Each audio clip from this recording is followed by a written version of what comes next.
ओम शांति। आज 23 अप्रैल 2024 बाबा के महावाक्य हैं। मीठे बच्चे, बाप जो शिक्षाएं देते हैं उन्हें अमल में लाओ।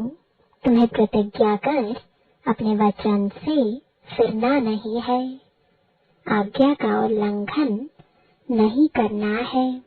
प्रश्न है, तुम्हारी पढ़ाई का सार क्या है? तुम्हें कौन सा अभ्यास अवश्य करना है? उत्तर है, तुम्हारी पढ़ाई है वानप्रस्थ में जाने की। इस पढ़ाई का सार है वाणी से परे जाना। बाप ही सबको वापस ले जाते हैं। तुम बच्चों को घर जाने के पहले सतप्रधान बनना है। इसके लिए एकांत में जाकर देही अभिमानी रहने का अभ्यास करो।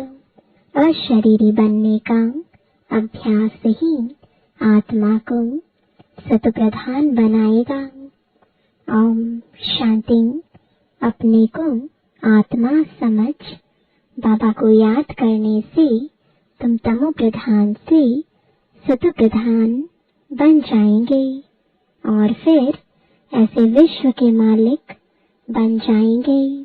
कल्प कल्प तुम ऐसे ही तमो प्रधान से सतप्रधान बनते हो, फिर 84 जन्मों में तमो प्रधान बनते हो।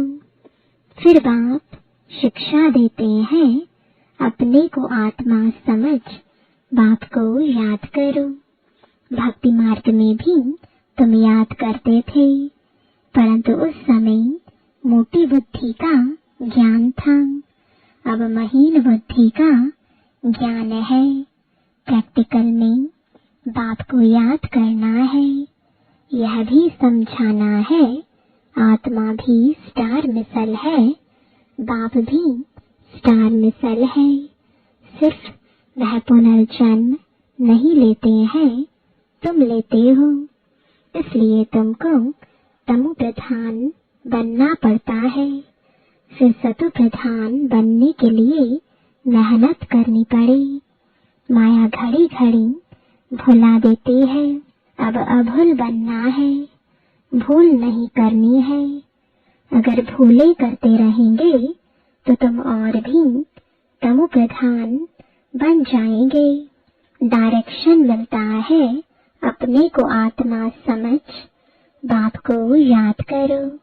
बैटरी को चार्ज करो तो तुम सतो प्रधान विश्व के मालिक बन जाएंगे। टीचर तो सबको पढ़ाते हैं। स्टूडेंट में नंबरवार पास होते हैं, नंबरवार फिर कमाई करते हैं। तुम भी नंबरवार पास होते हो, फिर नंबरवार मर्तबा पाते हो। कहाँ विश्व के मालिक, कहाँ प्रजा दास दासियां। जो स्टूडेंट अच्छे सपूत, आज्ञाकारी, वफादार, फरमान बरदार होते हैं, वह जरूर टीचर की मत पर चलेंगे। जितना रजिस्टर अच्छा होगा उतनी मार्क्स जास्ती मिलेगी। इसलिए बाप भी बच्चों को बार बार समझाते हैं, गफलत ना करो। ऐसे मत समझो कल्प पहले भी फेल हुए थे। बहुतों को यह दिल में आता होगा कि हम सर्विस नहीं करते हैं तो जरूर फेल होंगे। बाप तो सावधानी देते रहते हैं। तुम सतयुगी सतप्रधान से कलयुगी तमो प्रधान बने हो। फिर वर्ल्ड की हिस्ट्री ज्योग्राफी रिपीट होगी। सतप्रधान बनने लिए बाप बहुत सहज रास्ता बताते हैं। मुझे याद करो तो विकर्म विनाश होंगे। तुम चढ़ते चढ़ते सतप्रधान बन जाएंगे। चढ़ेंगे धीरे धीरे, इसलिए भूलो मत। परंतु माया भुला देती है। ना फरमान बरदार बना देती है। बाप जो डायरेक्शन देते हैं वह मानते हैं, प्रतिज्ञा करते हैं, फिर उस पर चलते नहीं हैं। तो बाप कहेंगे आज्ञा का उल्लंघन कर अपने वचन से फिरने वाले हैं। बाप से प्रतिज्ञा कर फिर अमल किया जाता है। बेहद का बाप जैसी शिक्षाएं देते हैं ऐसी शिक्षाएं और कोई देंगे नहीं। चेंज भी जरूर होना है। चित्र कितना अच्छा है। ब्रह्मावंशी हूँ फिर विष्णुवंशी बनेंगे। यह है नई ईश्वरीय भाषा। इनको भी समझना पड़ता है। यह रूहानी नॉलेज कोई देते नहीं। कोई संस्था निकली है जिन्होंने रूहानी संस्था नाम रखा है, परंतु रूहानी संस्था तुम्हारे बगैर कोई हो ना सके। इमिटेशन बहुत हो जाती है। यह है नई बात। तुम बिल्कुल थोड़े हो और कोई यह बातें समझ ना सके। सारा झाड़ अब खड़ा है, बाकी थुर नहीं है। फिर थुर खड़ा हो जाता है, बाकी टाल टालियां नहीं रहेंगे। वह सब खत्म हो जाएंगे। बेहद का बाप ही बेहद की समझानी देते हैं। अब सारी दुनिया पर रावण राज्य है। यह लंका है। वह लंका तो समुद्र के पार है। बेहद की दुनिया भी समुद्र पर है। चारों तरफ पानी है। वह हद की बातें बाप बेहद की बातें समझाते हैं। एक ही बाप समझाने वाला है। यह पढ़ाई है। जब नौकरी मिले, पढ़ाई की रिजल्ट निकले, तब तक पढ़ाई में लगे रहते हैं। उसमें ही बुद्धि चलती है। स्टूडेंट का काम है पढ़ाई में अटेंशन देना। उठते बैठते चलते फिरते याद करना है। स्टूडेंट की बुद्धि में यह पढ़ाई रहती है। इम्तिहान के दिनों में बहुत मेहनत करते हैं कि कहाँ नापास ना हो जाएं। खास सवेरे बगीचे में जाकर पढ़ते हैं, क्योंकि घर के शोर के वाइब्रेशंस गंदे होते हैं। बाप ने समझाया है देही अभिमानी होने का अभ्यास डालो, फिर भूलेंगे नहीं। एकांत के स्थान तो बहुत है। शुरू में क्लास पूरा कर सब पहाड़ों पर चले जाते थे। अब दिन प्रतिदिन नॉलेज डीप होती जाती है। स्टूडेंट को एम ऑब्जेक्ट याद रहती है। यह है वानप्रस्थ अवस्था में जाने की पढ़ाई। सिवाय एक के और कोई पढ़ा ना सके। साधु संत आदि सब भक्ति ही सिखलाते हैं। वाणी से परे जाने का रास्ता एक बाप ही बतलाते हैं। एक बाप ही सबको वापस ले जाते हैं। अब तुम्हारी है बेहद की वानप्रस्थ अवस्था, जिसको कोई भी नहीं जानते हैं। बाप कहते हैं बच्चे तुम सब वानप्रस्थी हो। सारी दुनिया की वानप्रस्थ अवस्था है। कोई पढ़े व ना पढ़े, वापस सबको जाना है। जो भी आत्माएं मूल वतन में जाएंगी वह अपने अपने सेक्शन में चली जाएंगी। आत्माओं का झाड़ भी वंडरफुल बना हुआ है। यह सारा ड्रामा का चक्र बिल्कुल एक्यूरेट है। जरा भी फर्क नहीं। लीवर और सिलेंडर घड़ी होती है ना, लीवर घड़ी बिल्कुल एक्यूरेट रहती है। इसमें भी किनका बुद्धि योग लीवर रहता है, किनका सिलेंडर रहता है।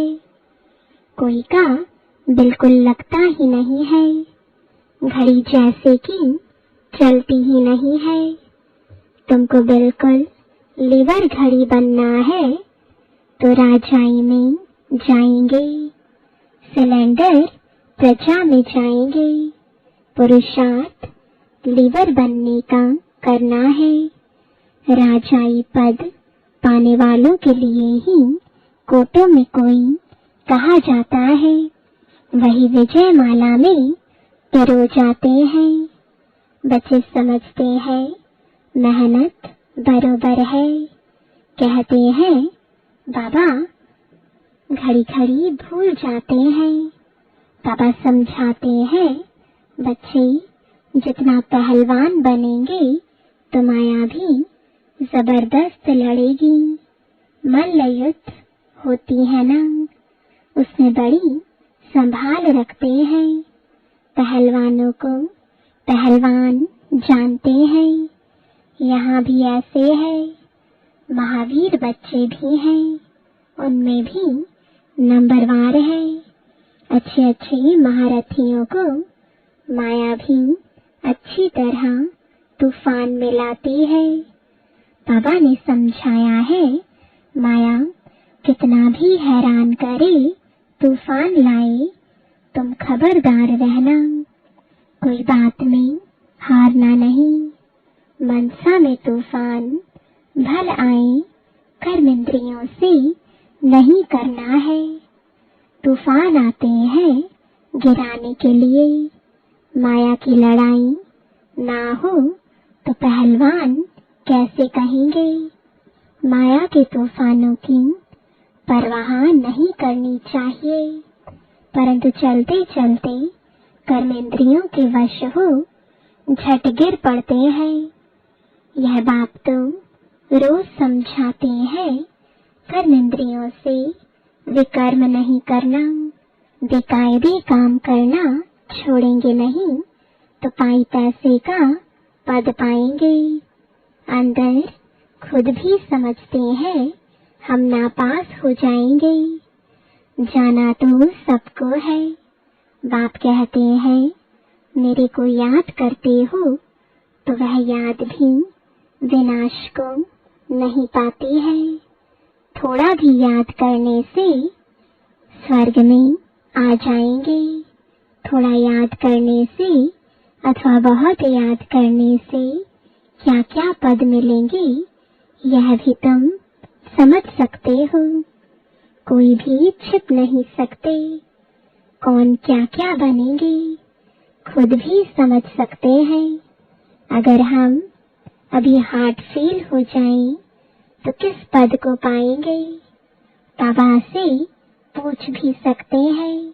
आगे चलकर आप ही समझते जाएंगे। विनाश सामने खड़ा है। तूफान, बरसात, नेचुरल कैलेमिटीज पूछ कर नहीं आती हैं। रावण तो बैठा ही है। यह बहुत बड़ा इम्तिहान है। जो पास होते हैं वह उच्च पद पाते हैं।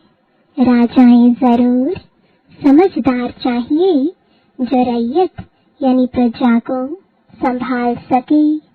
आईसीएस इम्तिहान में थोड़े पास होते हैं। बाप तुमको पढ़ाकर स्वर्ग का मालिक सतप्रधान बनाते हैं। तुम जानते हो सतप्रधान से फिर तमो प्रधान बने। अब बाप की याद से सतप्रधान बनना है। पतित पावन बाप को याद करना है। बाप कहते हैं मनमना भव। यह है वही गीता का एपिसोड। डबल सरताज बनने की ही गीता है। बनाएंगे तो बाप ना। तुम्हारी बुद्धि में सारी नॉलेज है। जो अच्छे बुद्धिवान है उनके पास धारणा भी अच्छी होती है। अच्छा, मीठे मीठे सिकिलते बच्चों प्रति माता पिता बाप दादा का याद प्यार और गुड मॉर्निंग। रूहानी बाप की रूहानी बच्चों को नमस्ते। रूहानी बच्चों की रूहानी बाप दादा को गुड मॉर्निंग और नमस्ते। रात्रि क्लास 5 जनवरी 1969। बच्चे यहाँ क्लास में बैठे हैं और जानते हैं हमारा टीचर कौन है। अभी यही याद कि हमारा टीचर कौन है स्टूडेंट को सारा समय रहती है। यहाँ भूल जाते हैं, टीचर जानते हैं बच्चे मुझे घड़ी घड़ी भूल जाते हैं। ऐसा रूहानी बाप तो कभी मिला नहीं, संगम युग पर ही मिलता है। सतयुग और कलयुग में तो जिस्मानी बाप मिलते हैं। यह याद दिलाते हैं कि बच्चों को पक्का हो जाए कि यह संगम युग है जिसमें हम बच्चे ऐसे पुरुषोत्तम बनने वाले हैं। तो बाप को याद करने से तीनों ही याद आने चाहिए।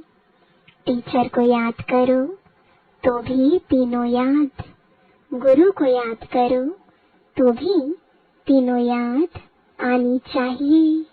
यह जरूर याद करना पड़ता है। मुख्य बात है पवित्र बनने की। पवित्र को सतप्रधान ही कहा जाता है। वह रहते ही है सतयुग में। अभी चक्र लगाकर आए हैं, संगम युग है। कल्प कल्प बाप भी आते हैं, पढ़ाते हैं। बाप के पास तुम रहते हो ना, यह भी जानते हो यह सच्चा सतगुरु है और बरोबर मुक्ति जीवन मुक्ति धाम का रास्ता बताते हैं। ड्रामा प्लान अनुसार हम पुरुषार्थ कर बाप को फॉलो करते हैं। यहाँ शिक्षा पाकर फॉलो करते हैं। जैसे यह सीखते हैं वैसे तुम बच्चे भी पुरुषार्थ करते हो। देवता बनना है तो शुद्ध कर्म करना है, गंदगी कोई भी ना रहे। और बहुत खास बात है बाप को याद करने की। समझते हैं बाप को भूल जाते हैं, शिक्षा को भी भूल जाते हैं और याद की यात्रा को भी भूल जाते हैं। बाप को भूलने से ज्ञान भी भूल जाता है। मैं स्टूडेंट हूँ, यह भी भूल जाता है। याद तो तीनों पढ़नी चाहिए। बाप को याद करें तो टीचर सतगुरु जरूर याद पड़ेंगे। शिव बाबा को याद करते हैं तो साथ साथ दैवी गुण भी जरूर चाहिए। बाप की याद में है करामत। करामत जितनी बाप बच्चों को सिखलाते हैं उतनी और कोई सिखला ना सके। तम प्रधान से हम इसी जन्म में सत प्रधान बनते हैं। तम प्रधान बनने में पूरा कल्प लगता है। अभी इस एक ही जन्म में सत प्रधान बनना है। इसमें जो जितनी मेहनत करेंगे, सारी दुनिया तो मेहनत नहीं करती है। दूसरे धर्म वाले मेहनत नहीं करेंगे। बच्चों ने साक्षात्कार किया है। धर्म स्थापक आते हैं, पाठ बजाया हुआ है फलानी फलानी ड्रेस में, तम प्रधान में वह आते हैं। समझ भी कहती है जैसे हम सत प्रधान बनते हैं और सभी भी बनेंगे। पवित्रता का दान बाप से लेंगे। सभी बुलाते हैं हमको यहाँ से लिबरेट कर घर ले चलो, गाइड बनो। यह तो ड्रामा प्लान अनुसार सभी को घर जाना ही है। अनेक बार घर जाते हैं, कोई तो पूरे 5000 वर्ष घर में नहीं रहते, कोई तो पूरे 5000 वर्ष रहते हैं। अंत में आएंगे तो कहेंगे 4999 वर्ष शांति धाम में रहे हैं। हम कहेंगे 4999 वर्ष इस सृष्टि पर रहे हैं। यह तो बच्चों को निश्चय है 83-84 जन्म लिए हैं। जो बहुत होशियार होंगे वह जरूर पहले आए होंगे। अच्छा, मीठे मीठे रूहानी बच्चों प्रति याद प्यार और गुड नाइट। धारणा के लिए मुख्य सार है, पहला, सतप्रधान बनने के लिए याद की यात्रा से अपनी बैटरी चार्ज करनी है। अभुल बनना है, अपना रजिस्टर अच्छा रखना है, कोई भी गफलत नहीं करनी है। दूसरा, कोई भी बेकायदे कर्म नहीं करना है। माया के तूफानों की परवाह ना कर कर्मेंद्रिय जीत बनना है। लिवर घड़ी समान एक्यूरेट पुरुषार्थ करना है। वरदान है, सेवा द्वारा खुशी, शक्ति और सर्व की आशीर्वाद प्राप्त करने वाली पुण्य आत्मा भव। सेवा का प्रत्यक्ष फल खुशी और शक्ति मिलती है। सेवा करते आत्माओं को बाप के वर्षे का अधिकारी बना देना यह पुण्य का काम है। जो पुण्य करता है उसको आशीर्वाद जरूर मिलती है। सभी आत्माओं के दिल में जो खुशी के संकल्प पैदा होते वह शुभ संकल्प आशीर्वाद बन जाते हैं और भविष्य भी जमा हो जाता है। इसलिए सदा अपने को सेवाधारी समझ सेवा का अविनाशी फल, खुशी और शक्ति सदा लेते रहो। स्लोगन है, मनसा वाचा की शक्ति से विघ्न का पर्दा हटा दो तो अंदर कल्याण का दृश्य दिखाई दे। ओम शांति।